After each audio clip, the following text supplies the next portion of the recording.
مجلس شہادت امام زین العابدین سے خطاب کے لیے میں دعوت دیتا ہوں خطیب آل عمران، خطیب بے بدل، نوجوان نسل کے نمائندہ خطیب جناب علامہ سید اسد علی زیدی۔ بعد ختم مجلس تابوت بیمار کربلا برآمد ہوگا۔ پیشوائی کے طور پہ سنگت در ثانیہ ذرا نوحہ ماتم برپا کرے گی، اس کے بعد شہر کی ممتاز انجمن نوحہ خوانی سی نظر نہیں کریں گے۔ برائے صحت و سلامتی کل مومنین مومنات بلند تر صلوات۔ صلوات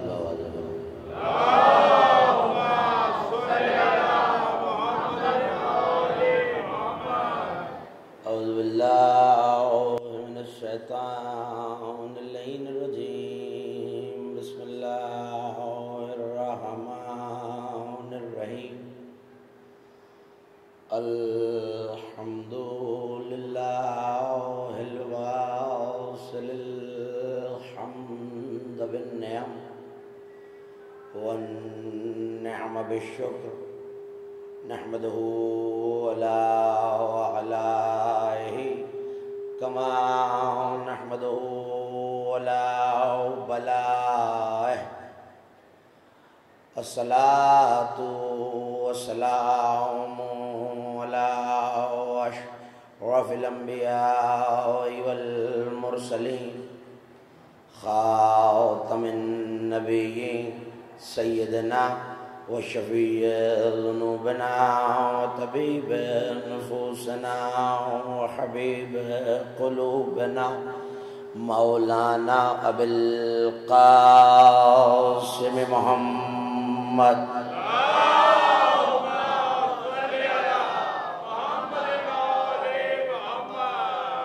وأهل بيته الطيبين الطاهرين المعصومين المظلومين الميامين الذين ذهب الله عنهم الرجس وطهرهم تطهيرا،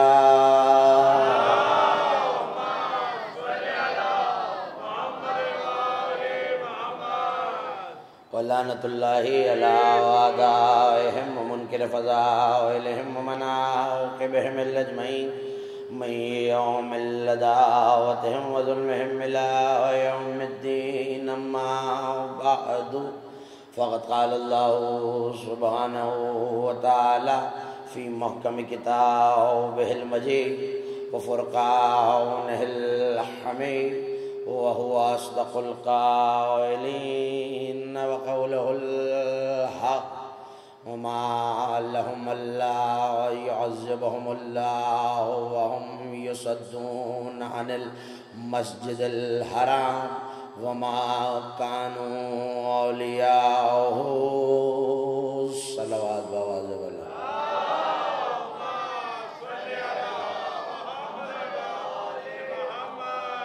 مجلس اعزا بسلسلہ تذکرہ شہادت امام زین العابدین سید الساجدین علی ابن حسین ابن علی علیہ السلام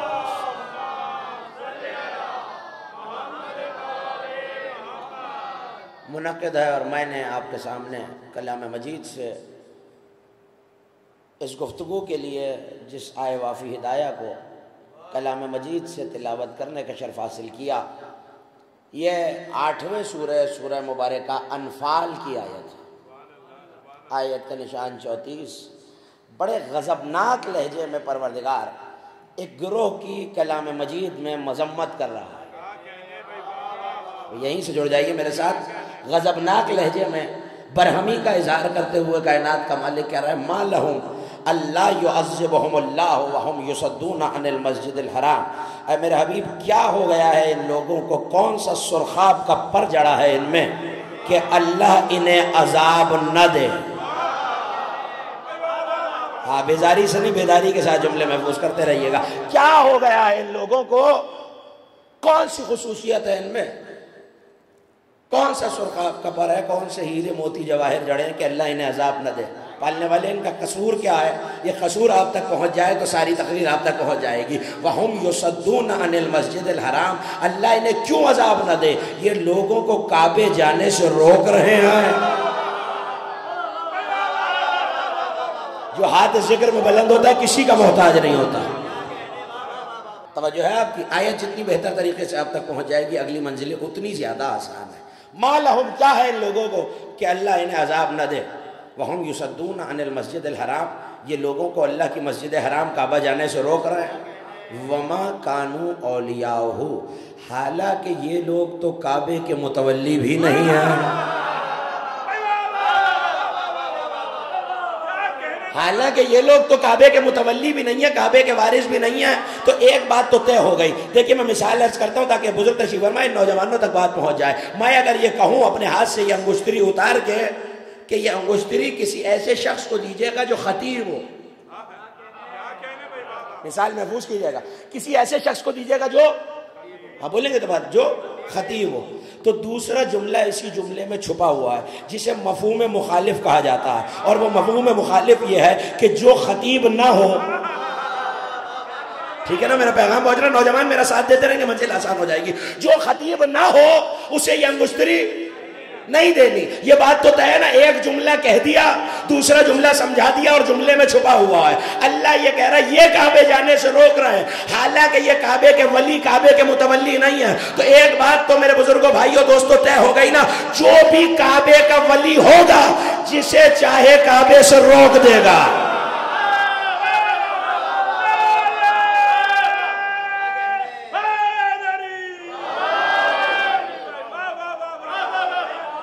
دیکھیے میں نے علم حدیث کی اور علم کلام کی بہت مشکل اصطلاح بہت آسان کر کے، مولانا یاور رضا یاور صاحب تشریف فرمائے، ان کی موجودگی میں جملہ کہہ رہا ہوں، بہت مشکل اصطلاح میں نے اپنے سننے والوں کو ہدیہ کر دیا۔ مفہوم مخالف کیا ہے؟ جملے نے یہ کہہ دیا کہ یہ انگوٹھی، یہ گھڑی، یہ کڑا کسی خطیب کو دینا ہے، تو مفہوم مخالف یہ چھپا ہوا تھا جو خطیب نہیں ہے اسے نہیں دینا۔ تو اگر اللہ یہ کہہ رہا ہے کہ یہ کعبہ جانے سے روک رہے ہیں حالانکہ یہ کعبے کے ولی اور متولی نہیں ہیں، تو اب جو بھی متولی، اس سے بحث نہیں ہے کون، کھلتے ہوئے چہرے بتا رہے ہیں جملہ پہنچ رہا ہے، کیا کہہ رہا ہوں، یہ بحث نہیں ہے کہ کون ہے، جو بھی ہے وہ جب چاہے جسے چاہے کعبہ جانے سے روک سکتا ہے۔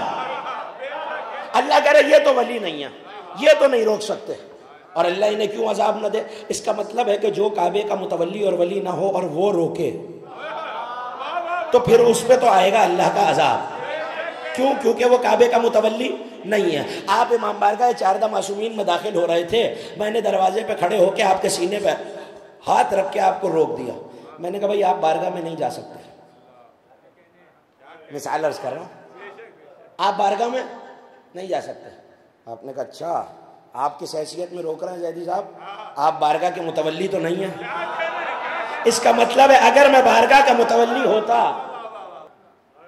توجہ کیجئے گا، میں نہیں چاہتا کہ کوئی شخص بھی اس قافلے سے بچھڑ جائے جو قافلہ حسینی، قافلہ سجادیہ میں لے کے اپنی منزل تک جانا چاہ رہا ہوں۔ میرے ساتھ ہے نا؟ بس توجہ کرتے رہیے گا اور ہاتھ اٹھاتے رہیے گا تاکہ پتہ چلتا رہے آپ میرے ہم سفر ہیں۔ اللہ کیوں عذاب نہ دے ان لوگوں کو؟ میں نے آپ کو روکا تو آپ کہنے لگے زیدی صاحب آپ کعبے کے متولی نہیں ہیں، تو جو بھی کعبے کا متولی ہوگا وہ جسے چاہے گا جب چاہے گا کعبہ جانے سے روک دے گا، جو بھی ہے۔ اس کی طاقت اور اقتدار یہ ہے کہ کعبے کا ولی، میں نہیں کہہ رہا قرآن کہہ رہا ہے، کعبے کا ولی جسے چاہے کعبہ جانے سے روک دے، لیکن اللہ کہہ رہا ہے وَلَكِنْ أَوْلِيَاؤُهُ إِلَّا الْمُتَّقُونَ، کعبے کے جتنے ولی ہیں وہ تو سارے متقی ہیں، کعبے کے جتنے ولی ہیں وہ سارے، بولیں گے تو بات، کعبے کے جتنے ولی ہیں سارے متقی ہیں، وَلَكِنْ أَكْثَرُهُمْ لَا يَعْلَمُونَ، وہ تو متقی ہیں مگر بعض لوگ یہ علم ہی نہیں رکھتے۔ دیکھیے بڑے عجیب مزاج کی آیت میں نے آپ کے حوالے کی،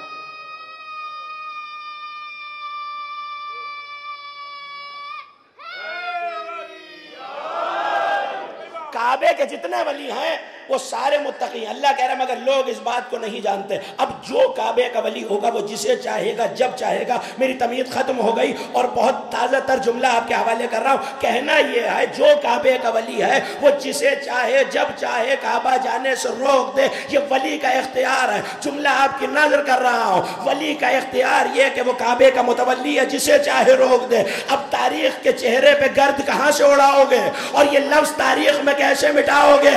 ہاشم کعبے کے متولی، عبد المطلب کعبے کے متولی، عبداللہ کعبے کے متولی، جملہ آپ کے حوالے ابو طالب کعبے کا متولی۔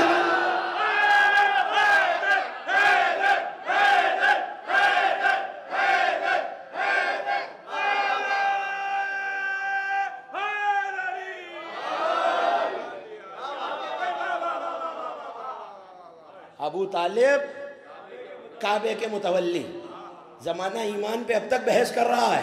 ابو طالب کعبے کے متولی، اور متولی جسے چاہے جب چاہے روک دے، تو تم کرتے رہو ایمان پہ بحث۔ جو متولی کی ولایت کے زیر اہتمام ہے، اس کعبے پہ منہ کر کے جو پڑھ رہے ہو ابو طالب پہ شک کیا تو 5 وقت کی منہ پہ مار دی جائے گی۔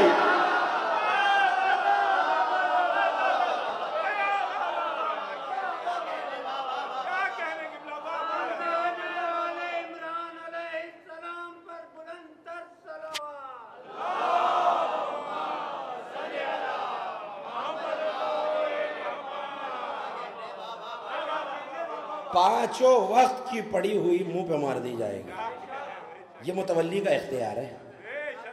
تاریخ نے لکھا اور بغیر اختلاف لکھا، تاریخ اسلام کی بڑی بڑی کتابوں سے، سیرت کی بڑی بڑی کتابوں سے لے کر، تفسیر کی بڑی بڑی کتابوں سے لے کر، اور آج تک سیرت النبی پہ لکھی جانے والی ہر کتاب تک سب نے یہ لکھا کہ اجداد پیغمبر ہیں کعبے کے متولی۔ تو ابو طالب کعبے کے متولی ہیں۔ آگے بڑھ جائیے، جس کا گھر ہے اسی کا حبیب ہے، تو نبی کعبے کے متولی ہے۔ نبی کے بعد علی کعبے کے متولی ہے۔ ظاہر ہے کہ جس کے آنے سے قبلہ بنا ہے، جس نے، اب آہستہ آہستہ 2-4 جملے سن لیجئے، جس نے بتوں سے پاک کیا ہے۔ ہو سکتا ہے کہ میں ممبر سے اتروں اور آپ مجھ سے کہیں کہ صاحب یہ بھی مان لیا کہ ابو طالب کعبے کے متولی، یہ بھی مان لیا کہ عبداللہ کعبے کے متولی، یہ بھی مان لیا عبد المطلب کعبے کے متولی، یہ بھی مان لیا ہاشم کعبے کے متولی۔ اب آپ کیا اس سے بات آگے بھی لے جانا چاہتے ہیں؟ ہاں بالکل آگے لے جانا چاہتا ہوں، مگر میں نہیں لے جا رہا۔ ہر شب جمعہ آپ لے جا رہے ہیں، السلام علیکہ یا وارث آدم صفوت اللہ، السلام علیکہ یا وارث نوح نبی اللہ، السلام علیکہ یا وارث ابراہیم خلیل اللہ، السلام علیکہ یا وارث محمد رسول اللہ، السلام علیکہ یا وارث امیر المومنین۔ تو نبی کا وارث بھی حسین، علی کا وارث بھی حسین، تو ماننا پڑے گا علی کے بعد اپنے زمانے میں حسین کعبے کا متولی، اور حسین کے بعد سید الساجدین کعبے کے متولی۔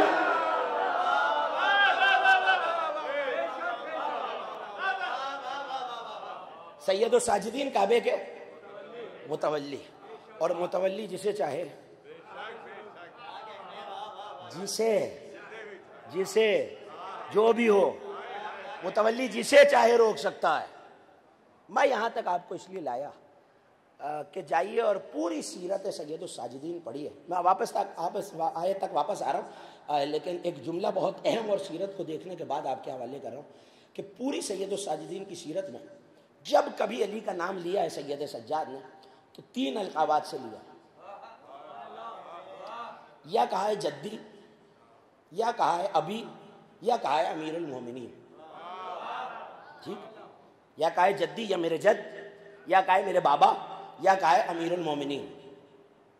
صرف ایک موقع کم از کم میں نے اپنے قلیل سے مطالعے میں ایک موقع دیکھا ہے جہاں سید الساجدین نے علی کا نام لے کے کہا ہے۔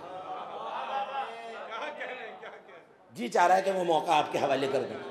دو ہی سطریں، حدیث بہت طویل ہے، مجھے اپنے مقصد سے مربوط 2 جملے آپ کے حوالے کرنے، پوری توجہ ہو جائے اور ایک ایک مومن اپنی نظروں کو مجھ پہ سی کے رکھے۔ یا کہا ہے جدی، یا کہا ہے ابی، یا کہا ہے امیر المومنین، لیکن صرف ایک موقع تاریخ نے لکھا کہ جہاں، اب یہ یاد رکھیے گا کہ اگر علی نام لے رہے ہیں تو ایک علی دوسرے علی کا مرتبہ بتا رہا ہے۔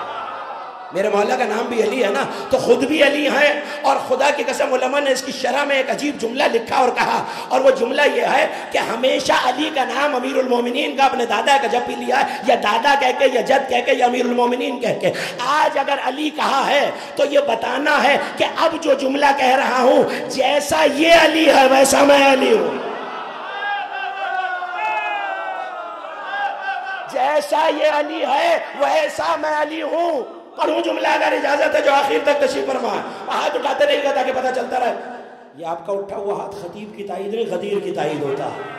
سارے غدیری ہیں میرے سامنے. ایک ایک جملہ محفوظ کیجئے گا. پلٹ کے کہنے لگے مجمع عام ہے اور امام کی بزم بھری ہوئی ہے. ایسے میں کہنے لگے فَإِنَّ عَلِيَّ كَالْكَعْبَةِ الْأَمَرَ اللَّهُ بِإِسْتِقْبَالِهَا بِالصَّلَاةِ. یہ یاد رکھیے گا. اب نہ امیر المومنین، نہ جدی، نہ ابی، نہ بابا، نہ میرے جد، نہ دادا، نہ امیر المومنین. علی کہنے کا مقصد یہ ہے تاکہ زمانہ سمجھ لے جو بھی علی ہوگا ایسا ہوگا، جو بھی علی ہوگا ایسا ہوگا. پلٹ کے سید الساجدین نے کہا فَإِنَّ عَلِيًّا كَالْكَعْبَةِ الْإِسْتِقْبَالِ أَمَرَ اللَّهُ بِاسْتِقْبَالِهَا بِالصَّلَاةِ. علی جو ہوتا ہے اس کی مثال اس کعبے کی ہوتی ہے جس کی طرف اللہ نے منہ کر کے نماز پڑھنے کا حکم دیا.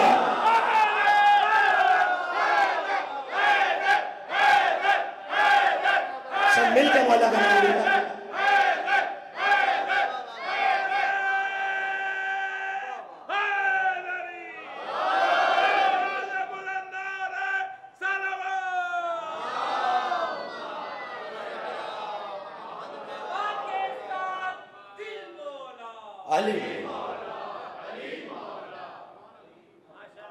امر اللہ باستقبالها.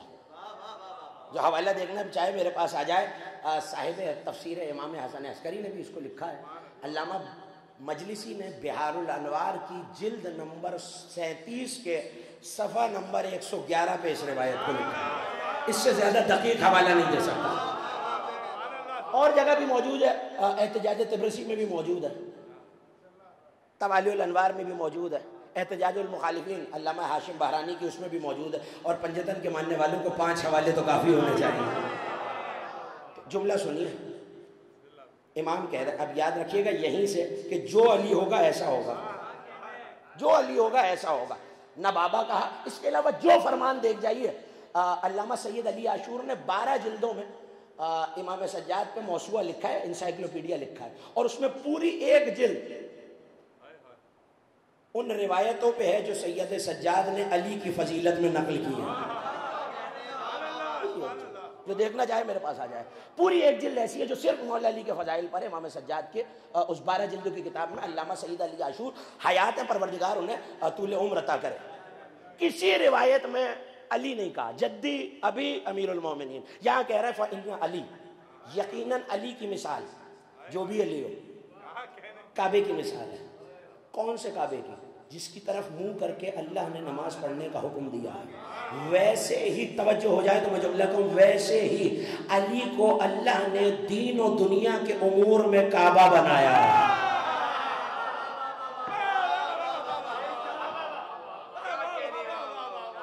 بالکل تازہ تر فقرہ آپ کے حوالے کر رہا ہوں. ویسے ہی علی کو دین و دنیا کے امور میں اللہ نے، میری مدد کریں گے تو بات آسان ہو جائے گی نا، کعبہ بنایا ہے.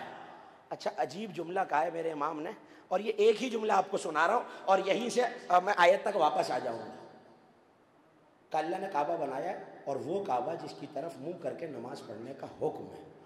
آگے بڑھ کے کہنے لگے اگر، توجہ اس اگر کے بعد بہت اہم فقرہ ہے، اگر کافر کعبے سے منہ پھیر لے، اردو زبان کا محاورہ ہے کعبے سے کافر، تو اگر کعبے سے کوئی کافر ہو جائے اور منہ پھیر کے کعبے کی عظمت گرانے کی کوشش کرے تو سامنے والے سے پلٹ کے میرے امام نے پوچھا کیا کعبے کی عزت گھٹ جائے گی؟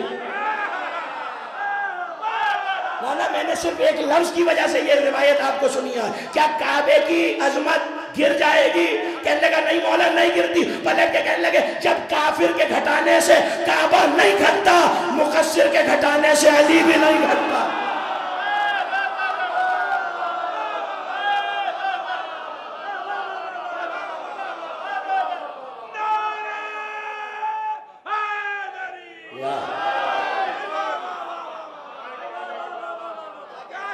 اسی جوش ملا کے ساتھ صلوات بھی بھیج دی جائے.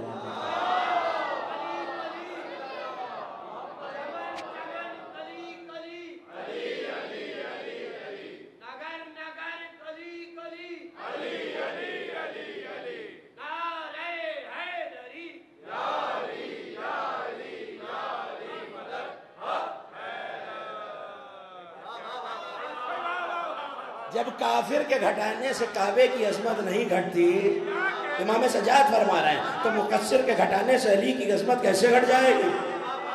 اس کا مطلب ہے کہ جو بھی علی ہوگا اس کا مقام یہی ہوگا۔ اگر لفظ مقصر روایت میں نہ ہوتا تو میں کبھی نہ کہتا مقصر کے گھٹانے سے علی گھٹتا نہیں ہے۔ امام سجاد بتا رہے ہیں کہ اگر کعبے کو گھٹایا جائے تو کعبہ نہ گھٹے، علی کو مقصر گھٹائے تو علی نہ گھٹے، تو یہی تو ہم سمجھا رہے ہیں۔ زمانے کو بیڑیوں میں نظر آ رہا ہے، حقیقت میں کعبہ ہے۔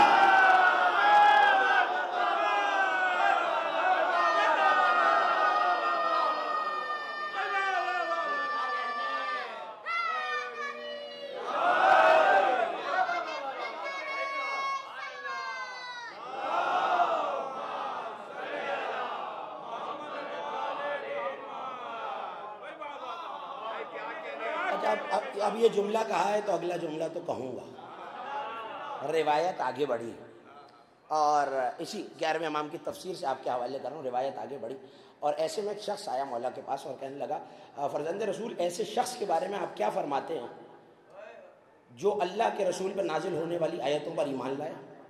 چلتے رہیے گا میرے ساتھ۔ اللہ کے رسول پر نازل ہونے والی آیتوں پر ایمان لائے، قرآن پہ ایمان لائے، اس سے پہلے جو نبی آئے اور جو کتابیں آئیں ان پر ایمان لائے، نماز پر ایمان لائے، حج کرے، روزہ رکھے، زکوٰۃ دے۔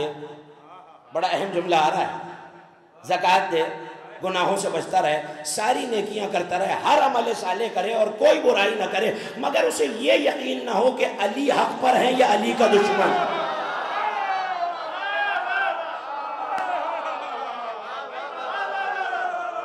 اور اگر میرا یقین مانے تو آج بھی ایسے لوگ مل جائیں گے۔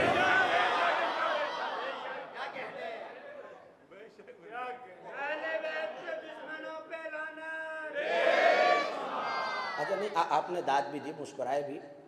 وہ احباب بھی تشریف فرمائے جو دن کی مجلس میں آل ابا میں موجود تھے، اور وہاں میں نے خاص لفظ استعمال کیا تھا، اور جب تک ممبر پہ باقی ہوں بتصدق عطائے گرد پائے حضرت حجت کرتا رہوں گا۔ میں ایسے لوگوں کو امن پسند کہتا ہوں۔ صاحب ہمیں علی بھی پسند ہے۔ ایک روایت وہاں سنائی تھی، ایک ابھی سنا رہا ہوں۔ ہمیں علی بھی پسند ہے اور علی کا غیر بھی۔ ہم کسی کو برا نہیں کہتے، لڑائی جھگڑا نہیں پسند، ایکا ہونا چاہیے۔ اچھا میں لفظ بدل کے ہی کہہ دیتا ہوں اگر آپ پریشان ہیں، اتحاد ہونا چاہیے۔ مجھے پتا ہے میری آواز کہاں تک جا رہی ہے۔ بالکل ہونا چاہیے، بالکل ہونا چاہیے، لیکن عقیدے کی قیمت پہ نہیں ہونا چاہیے۔ میں بزرگوں سے معذرت کر کے یہ میسج اپنے نوجوان بھائیوں تک پہنچا رہا ہوں، مجھے معاف فرمائیے۔ عقیدے کی قیمت پہ نہیں ہونا چاہیے۔ یہی واپس آتا ہوں، لیکن پہلے ایک آیت سن لیجیے، پڑھو آیت۔ اکثر کہا کرتا ہوں قرآن وہ توق ہے جس کے ڈلنے کے بعد علی کا منکر تڑپ تو سکتا ہے، نکل نہیں سکتا۔ آیت سن لیجیے۔ آیت عجیب مزاج کی آیت ہے، اور مجھے نہیں پتا کہ شاید میرے سننے والوں کے ذہن میں کوئی تصویر بھی آ جائے۔ وَمِنَ النَّاسِ، توجہ رہے، وَمِنَ النَّاسِ، تعجب کا، لوگوں میں سے کچھ ایسے بھی ہیں فی حیات دنیا جن کی باتیں تمہیں دنیا کی زندگی میں اچھی لگیں گی۔ لوگوں میں سے نشانیاں محفوظ کرتے ہیں کہ لوگوں میں کچھ ایسے لوگ ہیں جن کی باتیں تمہیں دنیا میں اچھی لگیں گی، اور وہ قسمیں بھی کھائیں گے کہ ہمارے دل میں کوئی کھوٹ نہیں ہے۔ میرا خیال ہے آپ پہلے سے پہنچ رہے ہیں کہیں پر۔ لوگوں میں سے آیت ہے، میں کیا کروں، روایت ہوتی تو یہ کہہ کے منہ موڑ لیتا کہ راوی ضعیف ہے۔ آیت مجھ پہ بھی ماننا واجب، اور حل کلمہ گو پہ اور قرآن کے پڑھنے والے پر ماننا واجب۔ آیت یہ کہہ رہی ہے لوگوں میں سے کچھ ایسے ہیں جو اتنی اچھی باتیں کریں گے، نصیحت بھری، چہرے بتا رہے میرا جملہ پہنچ گیا ہے، اور قسمیں بھی کھائیں گے کہ ہم ٹھیک کہہ رہے ہیں، اور گواہ بھی بنائیں گے، اللہ کی قسم کھا کے کہیں گے کہ ہم بالکل ٹھیک کہہ رہے ہیں۔ انہم الد الخصام، کسی زبان میں وہ وسعت نہیں ہے جو عربی زبان میں ہے، اس کا ترجمہ اس سے بہتر ہو نہیں سکتا، یہ تو ہیں ہی پرانے جھگڑالو۔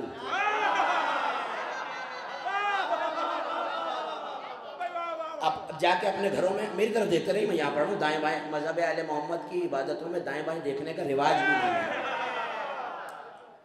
یہ تو ہیں ہی پرانے جھگڑالو۔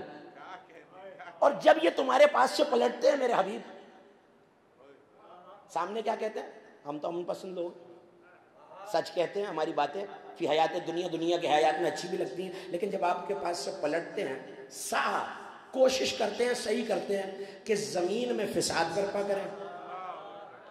توجہ رکھیے گا، میں نہیں چاہتا کہ میرا کوئی نوجوان دوست، حتیٰ کہ کوئی بچہ بھی اس کاروان سے بچھڑ جائے، فساد برپا کرتے ہیں اور ایک خاص نسل اور ایک خاص کھیتی کو تباہ کرنے کی کوشش کرتے ہیں، اور اللہ فساد کو پسند ہی نہیں کرتا۔ سن لیا آپ نے؟ میں بے مقصد بے معنی موضوع سے ہٹ کے گفتگو نہیں کر رہا، اسی ایمان کا جس کا تذکرہ ہے، اسی کی بزم میں ایک شخص آیا اور اس نے پوچھا کہ فرزند رسول یہ کس شخص کا تذکرہ ہے جو سامنے میٹھی میٹھی اچھی اچھی باتیں کرتا ہے، اور اللہ کہہ رہا ہے جب یہ پلٹتا ہے تو فساد بھی کرتا ہے اور نسل بھی برباد کرتا ہے اور کھیتی بھی برباد کرتا ہے۔ کہنے لگے پروردگار ہمارے شیعوں کو ایسے لوگوں سے بچائے اور ایسا بننے سے بچائے۔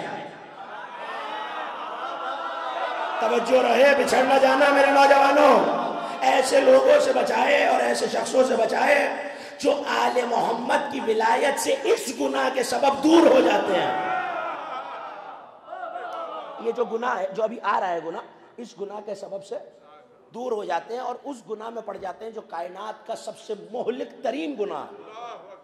اس نے کہا فرزند رسول وہ کون سا ہے؟ کہ علی کی ولایت سے دور ہو جانا۔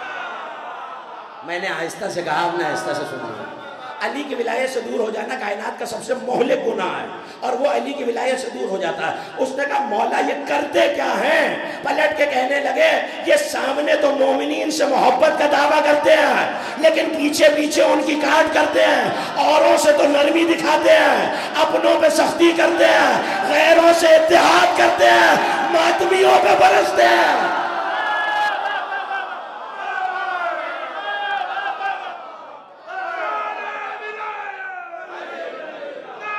سب مل کے بھائی، جو پیچھے تشریف فرما ہے ہاتھ بلند کر کے علی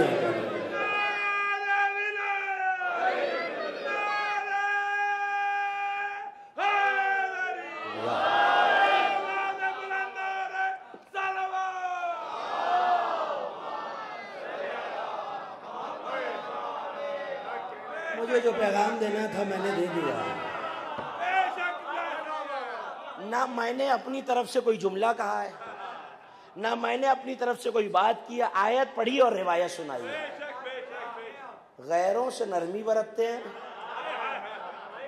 اپنوں سے سختی کرتے ہیں، غیروں کو سینہ کھول کے سینے سے لگاتے ہیں، ماتمداروں پہ تنقید کرتے ہیں، نسل کو خراب کر رہے ہیں، کھیتی کو اجاڑ رہے ہیں۔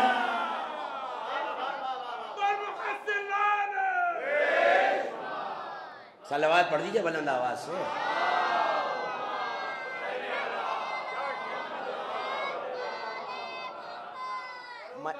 ادب کی حدود کے اندر کہ جیسے دین بند ہے درود کے اندر، علی کے نام کا نعرہ وہی لگائے گا، حلال خون ہے۔ گاڑی میں اتار کے دیا بیٹا ہے میرے پاس، گاڑی میں بیٹھا ہوں سیٹ پہ تو اتار کے تمہیں پیچھے پکڑایا نا۔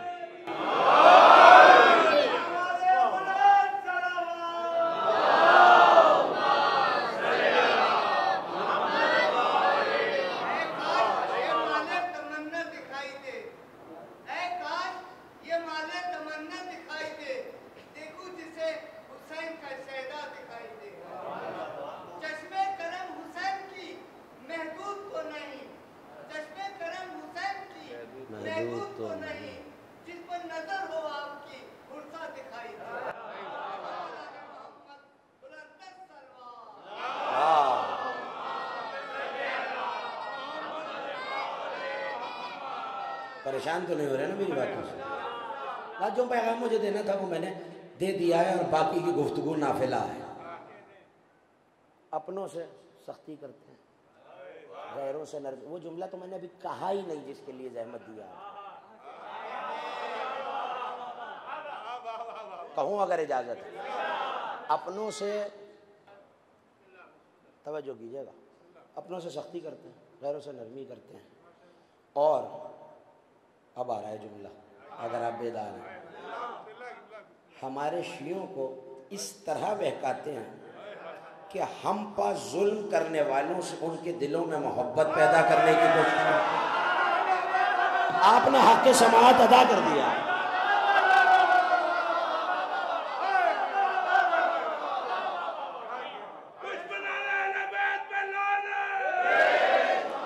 مجھے نہیں پتا جو گھبرا کے مجھے دیکھ رہے ہیں وہ کیوں, اور جو داد دے رہے ہیں وہ کیوں, لیکن یہ میں جانتا ہوں کہ اکثریت تک میرا جملہ پہنچ گیا ہے, اور جہاں تک پہنچنا چاہیے وہاں تک پہنچ جائے گا. توجہ کیجیے گا, بڑا اہم جملہ آپ کے حوالے کر رہا ہوں. ہمارے دشمنوں سے محبت پیدا کرنے کی کوشش کرتے ہیں, ان کی تعریفیں بیان کرتے ہیں, اور اس سے ہمارے شیعوں کو گمراہ کرنے کی کوشش کرتے ہیں کہ شاید کہ کوئی نرم گوشہ پیدا ہو جائے. ایسا شخص وہ ہے کہ جو فساد کر رہا ہے, اور اللہ فساد کو پسند نہیں کرتا. آپ کو پتا چلا دشمن اہل بیت کی تعریفیں کرنے سے آپ اتحاد نہیں کر رہے, فساد کر رہے ہیں.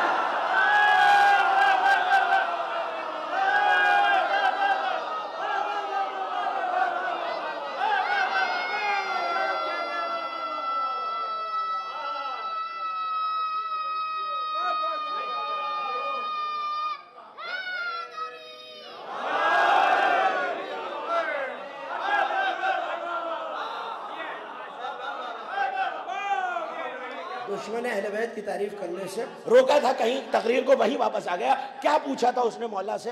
نماز پڑھتا ہے, روزہ بھی رکھتا ہے, کتابوں پر بھی ایمان ہے, قرآن پہ بھی ایمان ہے, آپ پر بھی ایمان ہے, انبیاء ما سبق پر بھی ایمان ہے, موسیٰ و عیسیٰ و آدم سے لے کر خاتم تک سب پر ایمان ہے, لیکن اس شک میں مبتلا ہے کہ علی حق پہ ہیں.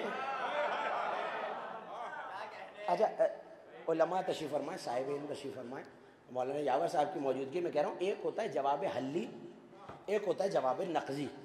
کسی نے مجھ پہ سوال کیا تو میں نے کتابیں کھولی, روایت دکھا دی, آیت دکھا دی, یہ ہوتا ہے جواب حلی. ایک ہوتا ہے جواب نقضی. جواب نقضی کیا ہے یہ سن لیجئے, اور میں اپنی منزل سے قریب ہو گیا. جواب نقضی کا مطلب یہ ہوتا ہے کہ سوال کے جواب میں جواب نہ دیا جائے, سوال کیا جائے. یعنی وہ ایک چیز پہ سوال, مثال کے طور پہ کسی نے ایک سوال علی پہ کیا, میں نے وہی سچویشن, وہی معاملہ نبی پہ رکھ کے یہ سوال کر دیا کہ جو تمہارا جواب نبی کے بارے میں وہی میرا علی کے بارے میں. یہ بات پہنچ گئی نا پیچھے جو میرے نوجوان بھائی دوست. ہاں بس یہ اگر جملہ پہنچ گیا تو میرے مولا نے اسے حلی جواب نہیں دیا, نقضی جواب دیا. ایک شخص ہے تاریخ اسلام میں جس کا نام ہے مسیلمہ کذاب. مسیلمہ کذاب صاحب مطالعہ حرات جانتے ہیں. مسیلمہ کذاب وہ شخص ہے جس نے نبی کے دنیا سے پردہ فرمانے کے بعد نبوت کا دعویٰ کیا, اور کذاب کہتے ہیں جھوٹے کو, نام اس کا مسیلمہ تھا. تو یہ بات تو طے ہے کہ تاریخ اسلام میں نبی کے بعد کئی جھوٹے آئے, جھوٹے آئے. تو اس نے نبوت کا جھوٹا دعویٰ کیا, اور جھوٹے دعوے دار موجود تھے, اور بعد میں بھی بہت سارے آئے. یہ علیحدہ تقریر کا موضوع ہے کہ کتنے لوگوں نے نبی کے بعد جھوٹی نبوت کا دعویٰ کیا. اب اگر نقضی جواب نوجوان بھائیوں دوستوں تک پہنچ گیا تو اب میں آپ کے چہروں کی مسکراہٹ کی زیارت کروں گا. توجہ کیجیے گا. نبی نے اپنے بعد امامت کا سلسلہ شروع کیا, نبوت ختم ہو گئی. مسیلمہ نے دعویٰ کیا. سائل یہ پوچھ رہا ہے, وہ سب مانتا ہے, علی میں شک ہے. نبی نے کہا میں تجھ سے, امام نے کہا میں تجھ سے سوال نہیں کر رہا ہوں, جواب نہیں دے رہا, میں تجھ سے سوال کر رہا ہوں. وہ سوال یہ ہے کہ جو تو نے لسٹ گنوائی ہے ان سب پر ایمان رکھتا ہو, لیکن نبی کو اور مسیلمہ میں فرق نہ کر پا رہا ہو کہ حق پہ کون ہے.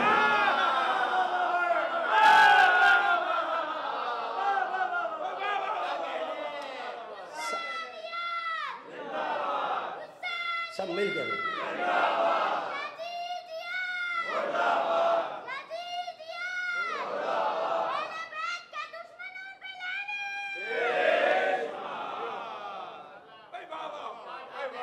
گھبرا کے نہیں سنیے گا بس, میں بہت تیزی سے آگے بڑھ رہا ہوں. کیا عرض کیا میں نے؟ آپ خاموش ہو جاتے ہیں, مجھے ڈر لگنے لگتا ہے.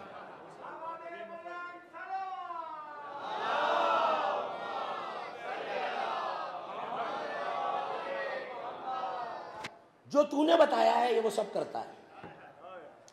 اس شک میں ہے کہ نبی مصطفیٰ حق پہ تھے یا مسیلمہ حق پہ تھا، بتا تیرا کیا جواب ہے؟ کہنے لگا مولا سب ضائع ہو گئے۔ ہاں دیر سے پہنچ رہا میرے جملہ، سب ضائع ہو گیا، نبی پہ ایمان کے بغیر نہ نماز ہے، نہ روزہ ہے، نہ حج ہے، نہ زکوٰۃ ہے، نہ قرآن ہے، کچھ بھی تو نہیں ہے، عقیدہ توحید بھی چلا گیا۔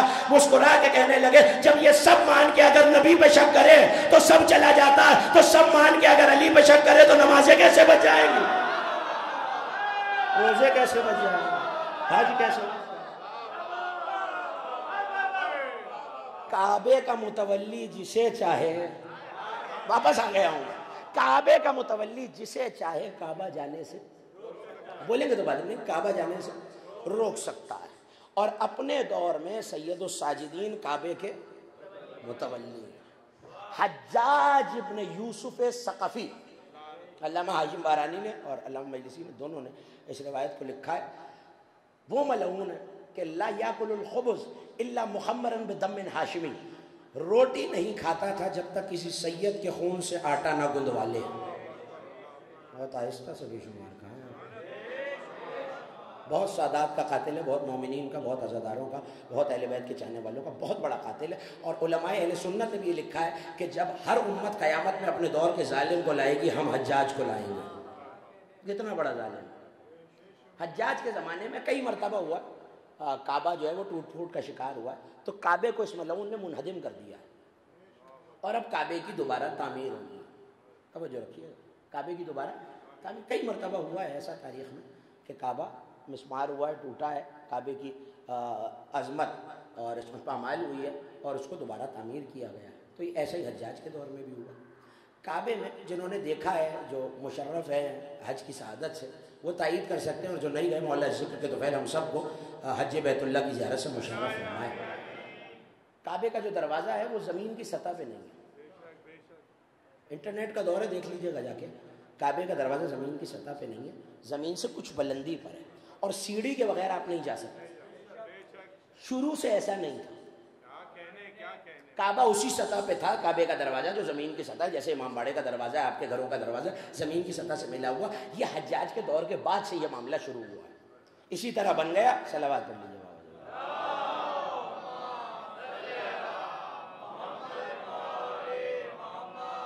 یاد رکھیے گا ہر دور کا علی کعبہ ہوتا ہے، ہر دور کا علی کعبہ ہوتا ہے۔ تو کعبے کو منہدم کیا گیا اور بعد میں سے ندامت ہوئی، تو اب کعبے کو بنانا ہے، دوبارہ تعمیر کرنا ہے۔ اب جو پہنچے معمار، انجینئر، آرکیٹیکٹ، بنانے والے مزدور، تو ایک بہت بڑا اژدہا کعبے کے پاس پھن نکالے بیٹھا ہے۔ علامہ حاشم بارانی لکھ رہے ہیں مدینۃ الماجز میں، پھن نکالے بیٹھا ہے۔ اب ظاہر ہے جملہ پھر آ رہا ہے، اور جملے کی قدر کرنے والے میرے سامنے ہیں۔ عرب کے لوگ امن پسند تو تھے اور سانپ سے بہت ڈرتے تھے۔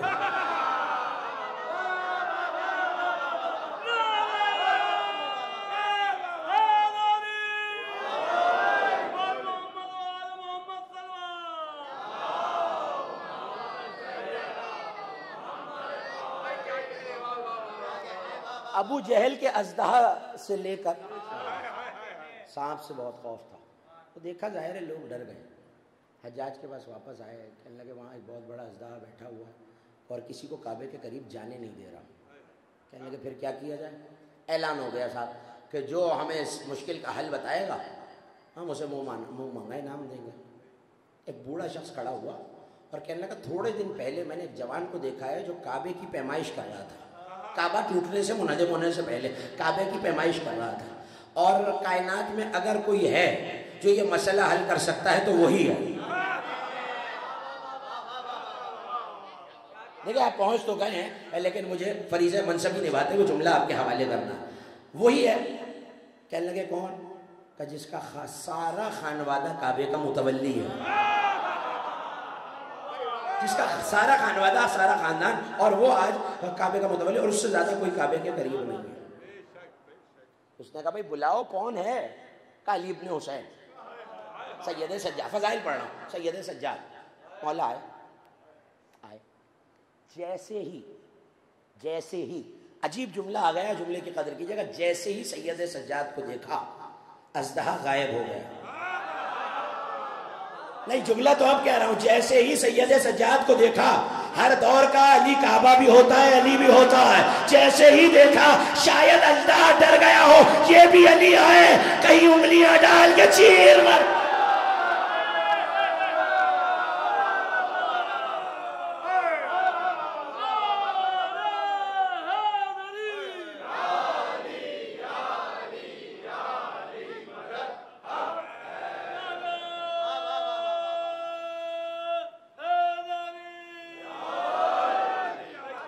اس نعرے پہ تو گفتگو آگے نہیں بڑھے گی, سب مل کے مولا کا نام لے تو بات ہے.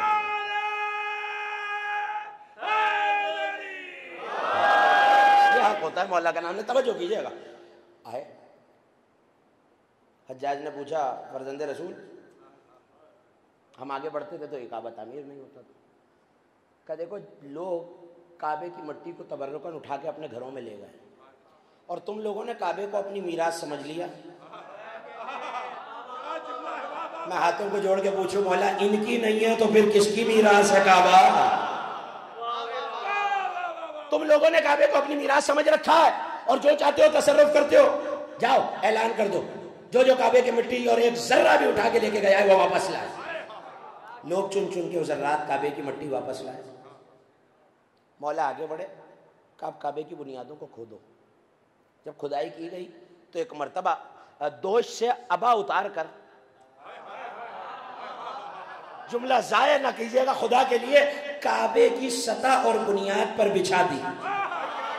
جن کی دوش کی ابا کعبے کی بنیادوں میں ہو. عجیب جملہ کہا ہے میں نے میرے سننے والے. تو ایک مرتبہ مولا نے کعبے کی بنیادوں پر اپنی ابا اور کعبے کی دیواروں کو بلند کرو. دیواریں بلند ہونا شروع کی, مٹی ڈالی گئی, اور اس کے بعد سے دیواریں اس کے بعد بلند کرنی شروع کی گئی ہیں. تو اسی لیے کعبے کا دروازہ اونچا ہے. تو کعبہ تو بن گیا, کعبہ تو تعمیر ہو گیا, لیکن اب کعبے میں ایک پتھر لگا ہوا ہے سیاہ رنگ کا. میں کئی برس پہلے علی آباد سے بھی اور اس ممبر سے بھی بتا چکا ہوں, اس پتھر کو حجر اسود کہتے ہیں. یہ پتھر نہیں ہے, فرشتہ. جب اللہ نے روحوں سے میثاق لیا تو ایک نور کے پینسل کاپی تو تھی نہیں اس زمانے میں, عالم انوار, تو نور کے ایک دفتر پہ دستخط لے لیے روحوں کے. علامہ حسن بن سلیمان ہلی نے لکھا ہے, میں خود ساختہ کتابوں سے پڑھنے کا عادی نہیں ہوں. توجہ کیجیے گا, مذہب اہل محمد کی 900 برس پرانی کتاب ہے. علامہ حسن بن سلیمان ہلی, مختصر بصائر الدرجات. انہوں نے لکھا کہ اس نور کے دفتر کو اللہ نے فرشتے کو حکم دیا کہ اسے نگل جا, اپنے اندر سمو لے. فرشتے نے اللہ کے حکم کی تعمیل کی, اور اس فرشتے کو اللہ نے کہا کن حجرن, پتھر ہو جا. پتھر ہو گیا. کعبہ حضرت آدم کے ساتھ نازل ہوا تھا پہلی بار, تو حجر اسود بھی ساتھ آیا, اور کعبے کے وسط میں لگا ہوا ہے. روحوں سے میثاق لیا گیا تھا ولایت علی کا, کعبے میں لگا ہوا ہے حجر اسود. یہ دیکھ رہا ہے کون دل میں علی لایا ہے, کون خالی چکر لگانے آیا ہے. جملہ آسان سادیہ کر رہا ہوں, حجر اسود اور کچھ نہیں ہے, کعبے میں لگا ہوا اللہ کا CCTV کیمرہ.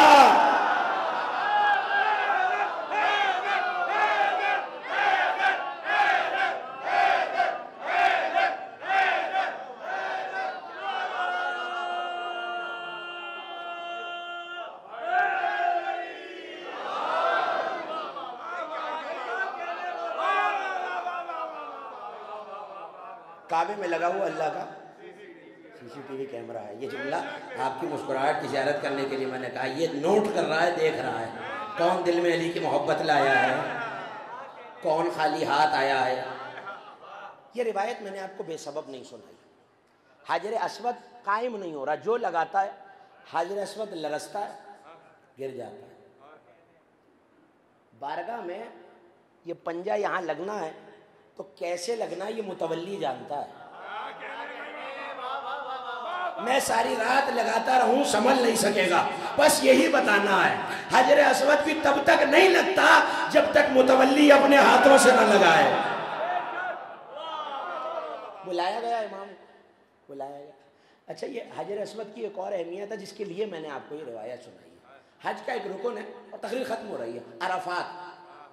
بزرگ تشریف فرمائیں جو اس لفظ سے واقف ہے، اور اب انٹرنیٹ کا زمانہ ہے، جا کے دیکھیے عرفات کے میدان میں خیمے لگتے ہیں۔ ظاہری روایت کرتا ہے کہ میں مولا کے ساتھ عرفات ہی کے میدان میں ہوں، اور اس میں ایک بڑا عجیب و غریب پیغام ہے جو میں غیر محسوس طریقے سے پہنچانا چاہ رہا ہوں۔ زاری نے کہا لوگ آ کے کہتے ہیں کہ مولا ہم یہاں کھڑے ہو کے عرفات کے میدان میں اللہ کی توحید کا اقرار کرتے ہیں، رسول کی رسالت کا تذکرہ کرتے ہیں، درود بھی پڑھتے ہیں، اور اس کے بعد اپنے آباء و اجداد کا تذکرہ کرتے ہیں، ان کی خوبیوں کا، ان کے مناقب کا، ان کے فضائل کا، ان کی اچھائیوں کا، ان کی کرامتوں کا، ان کے حسن اخلاق کا، اور جتنی بھی اچھی عادتیں ان میں تھیں۔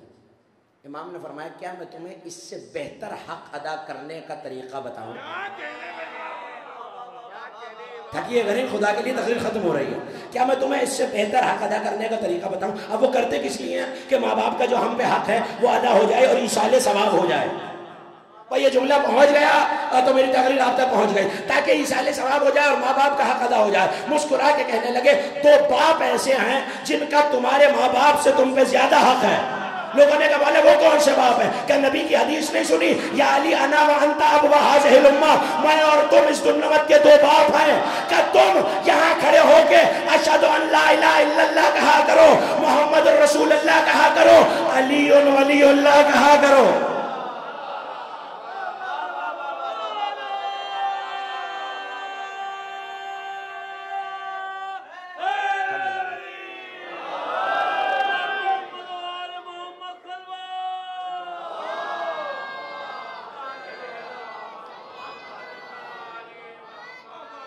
علی کی فضیلتوں کا تذکرہ کیا کرو۔ اللہ تب تک تقریر ختم ہو رہی ہے، شام میں بعد ظہرین امام کی نماز پہ گفتگو سنا چکا ہوں، اور اب حج کی قبولیت کی گفتگو سنی ہے۔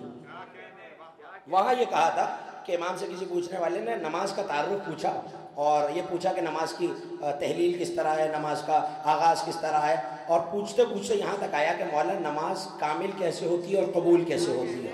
تو امام نے فرمایا دو چیزوں سے قبول ہوتی ہے، ہماری ولایت سے اور ہمارے دشمنوں پہ لعنت کرنے سے۔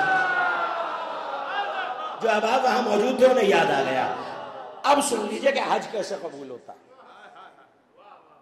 وہاں بھی یہ کہا تھا بہت اچھی بات ہے، سید الساجدین ہے، ساری زندگی عبادت کی ہے، عبادت کرنے والے سجدہ کرنے والوں کا سردار ہے، عبادت کرنے والوں کی زینت ہے، یہ نہ بتائیں گے تو کون بتائے گا؟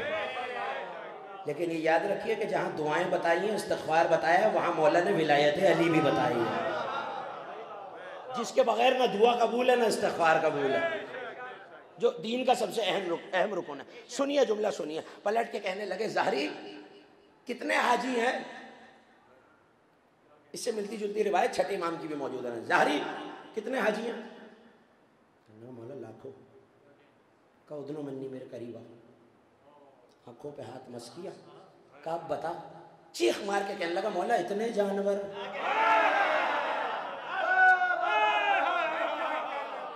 مولا حاجی تو کہیں خال خال ایک ہاتھ نظر آتا ہے 10,000 کے بعد۔ مولا نے پھر ہاتھ پھیرا۔ اب ظاہر ہے روایت میں وہ نام لکھے ہوئے ہیں، جس کا دل چاہے جا کے تفسیر امام حسن عسکری کو دیکھیں، میں وہ سارے نام آپ کے حوالے نہیں کر رہا۔ پھر ہاتھ پھیرا، مولا کا فلا جانور ہے، مولا فلا جانور ہے۔ قذاری اب اپنے چہرے پہ اپنا ہاتھ پھیرا، آپ نے غور ہی نہیں کیا، اب تک جو ہاتھ پھر رہا تھا وہ صرف امام کا ہاتھ نہیں تھا، تو اب اپنے چہرے پہ ظاہری کی بینائی آ گئی۔ اس نے کہا مولا یہ حاجی نہیں ہے۔ جملہ سنیے، تقریر تمام ہو گئی۔ کعبے کا متولی بتا رہا ہے کہ حاجی کون ہے۔ یہی تک آپ کو لانا تھا، بتائے تو متولی بتائے کہ حج کرنے کا حق کس کو ہے، اور آیت یہ کہہ رہی ہے متولی جسے چاہے حج سے روک دے، جسے چاہے۔ تھک تو نہیں گئے نا؟ صلوات ہدیہ کر دیں کالے محمد کی ذات پہ بلند آواز سے میں نے گفتگو کروں۔ ایسے نہیں، ایک باجماعت صلوات پڑھیے بلند آواز سے۔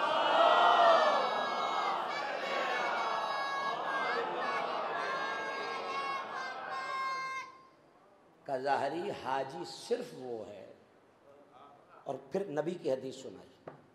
سنو ظاہری جو ہم محمد و آل محمد کی محبت اور ولایت کو دل میں رکھے اور ہمارے دشمنوں سے نفرت کرے وہ حاجی.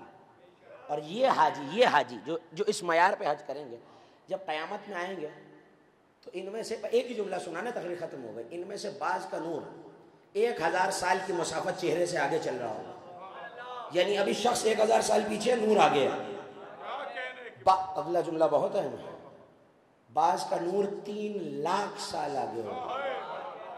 بعض کا نور پورے فردائے قیامت میں عرصہ محشر میں پھیلا ہوا ہوگا. ظاہری نے بڑا ویلڈ اور بڑا بر وقت اور بڑا برمحل سوال کیا. آپ کو ہدیہ کر کے میں نے تقریر کو کامل کر دیا. ظاہری نے کہا مولا یہ نور کے کم زیادہ ہونے کی وجہ کیا ہے؟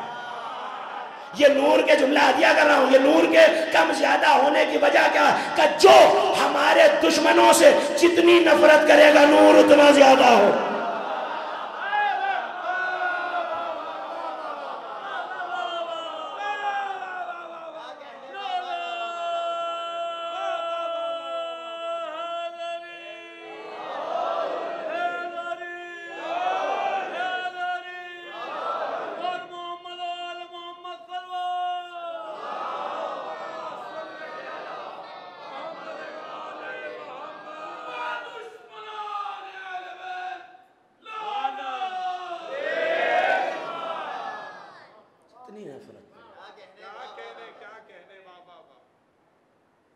یہی امام ہے. راوی کہتا ہے پانی دیکھتے ہیں تو قاتل حسین پہ لعنت بھیجتے ہیں. اور کبھی دسترخوان پہ پانی آتا ہے تو یہ کہہ کے چیخ مار کے روتے ہیں ہائے میرا بابا پیاسا مارا گیا تھا. ہو گئی مجلس. آپ کی آنکھوں نے اشکوں کا وضو کر لیا.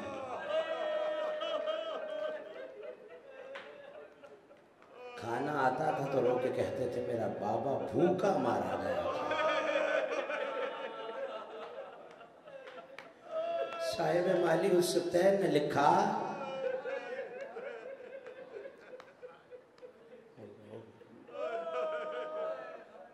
اگر کبھی نکلتے اور بازاروں سے گزرتے تو قصاب اپنے ذبیحوں پہ پردے ڈال دیا کرتے تھے.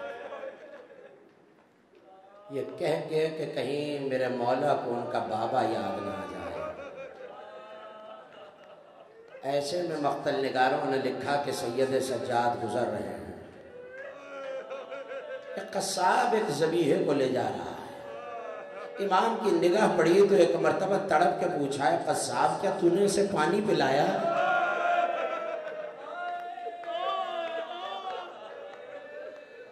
میں دعا دے سکتا ہوں جو آنکھ اس غم میں رو رہی ہے پروردگار آپ کے آنسوؤں کو رومال سیدہ میں جگہ مرحمت ہو. اس بیٹے کا تذکرہ ہے جو 40 برس لہو رویا ہے. آنسو بہا رہے ہیں نا. سنا ہے وہ بیمار بیٹا ہر مجلس میں اپنے بابا کا پرسہ لینے آتا ہے. آج میرا جی کہتا ہے بیمار کا تابوت اٹھانے کے لیے کربلا سے حسین آئے ہوئے.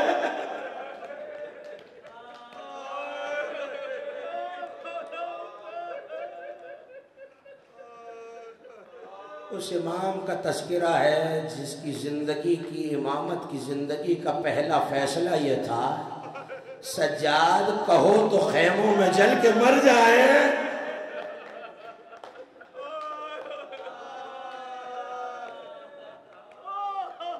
اپنی آوازوں کو بلند کیجئے. اس بھائی کو اپنی ننھی سی بہن سے بہت محبت تھی. میں نے کتابوں میں یہ جملے دیکھے ہیں جب بیمار کا تذکرہ ہوتا ہے نا تو یہ بچی مجلسوں میں آتی ہے اور جب مسائل پڑھا جائے تو ایک ایک عزادار کا چہرہ دیکھ کے پھوپھی سے پوچھتی ہے پھوپھی اماں یہ عزادار کسے رو رہے ہیں؟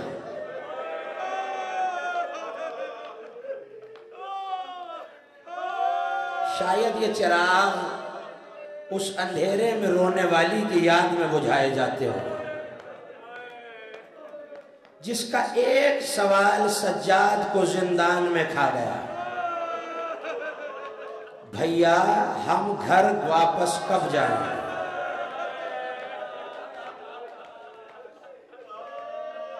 بلند آواز سے ہائے وہ کرتا ہے جس کا کوئی نقصان ہوا ہوتا ہے۔ ابھی تابوت آئے گا۔ میں ہمیشہ عزاداروں سے یہ جملہ کہا کرتا ہوں، جب سید سجاد کا تابوت آئے تو بہت آہستہ آہستہ زیارت کیا کرو، بیمار کا ہر عضو زخمی ہے۔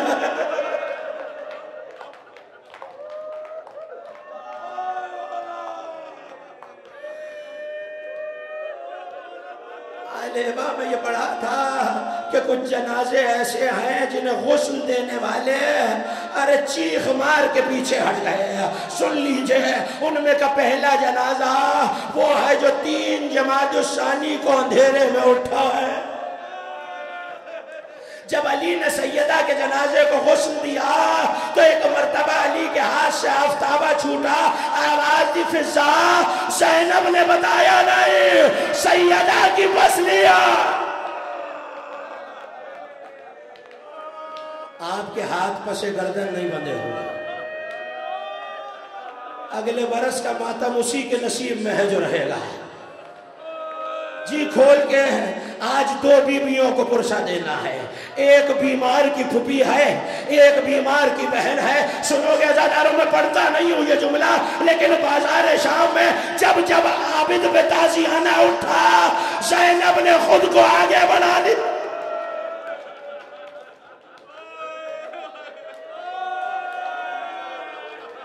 سنا ہے نا میرے مولا کا لقب ہے سید الساجدین۔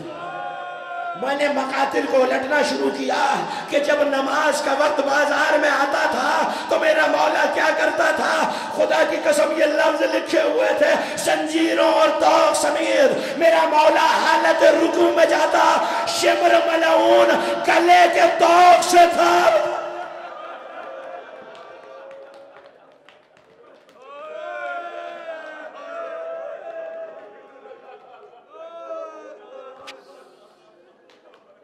جب کبھی پانی آتا تو وہ بچی جو 7 محرم سے پیاسی تھی نا، وہ یہ کہہ کے پانی لے جاتی کہ شاید میرے بیمار بھیا کی بیڑیاں اس پانی سے ٹھنڈی ہو جائیں۔ آج اس بہن کو پرسہ دینا ہے۔ بہت کم جملے ایسے ہیں جو شاید میں 10 محرم کے علاوہ اس کو صاحب میں پڑھتا ہوں، لیکن ایک جملہ سن لیجئے۔ بیمار کو بہن کی خواہش نے بہت رلایا ہے۔ شام کے بازار میں خدا کسی بھائی پہ دل نہ لائے، ہاتھوں کو جوڑ کے ننھی سی بہن نے کہا، بھیا میں نے زندگی بھر آپ سے کچھ نہیں مانگا مگر آج میں کچھ مانگنا چاہتی ہوں۔ کیا کہو سکینہ؟ کہ بھیا شمر سے کہہ دیجئے یہ میری پشت پہ تازیانے مارے، چہرے پہ تازیانہ نہ مارے۔ ماتم کرنا عزادارو یہ پرسہ دینے کے دن ہے۔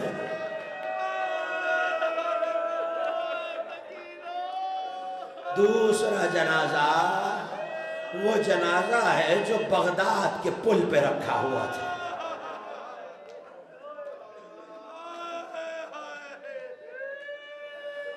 جب اعجاز امامت سے علی رضا آئے تو ایک مرتبہ باپ کی پشت سے کرتے کا ہٹانا تھا کہ چیخ نکل گئی، آفتابہ ہاتھوں سے چھوٹ گیا ہے۔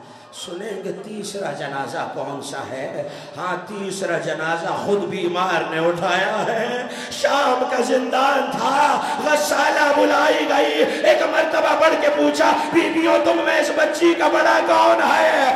زینب کبریٰ آگے بڑھی کہ میں سکینہ کی پھوپھی ہوں۔ جیسے کرتا اتارا غسالہ کی چیخ نے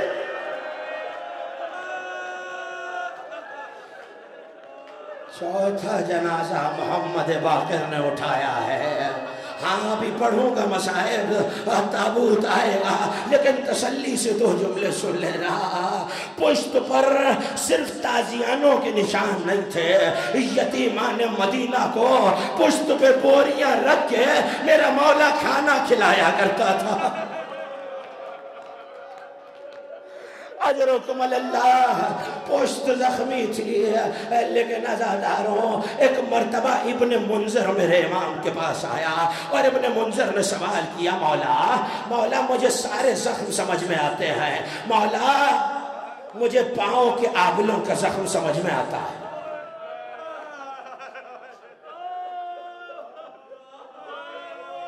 مولا مجھے پیروں کی خاردار کانٹے سمجھ میں آتے ہیں، مولا مجھے ٹخنوں کا گوشت بیڑیوں کا کھا جانا سمجھ میں آتا ہے۔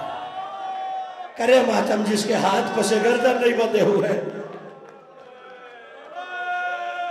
مولا یہ سمجھ میں آتا ہے کہ کمر کے لنگر نے کمر زخمی کر دیا، مولا یہ سمجھ میں آتا ہے کہ خاردار توق نے گلے کے گوشت کو ختم کر دیا، مگر مولا یہ سر کا زخم سمجھ میں نہیں آتا۔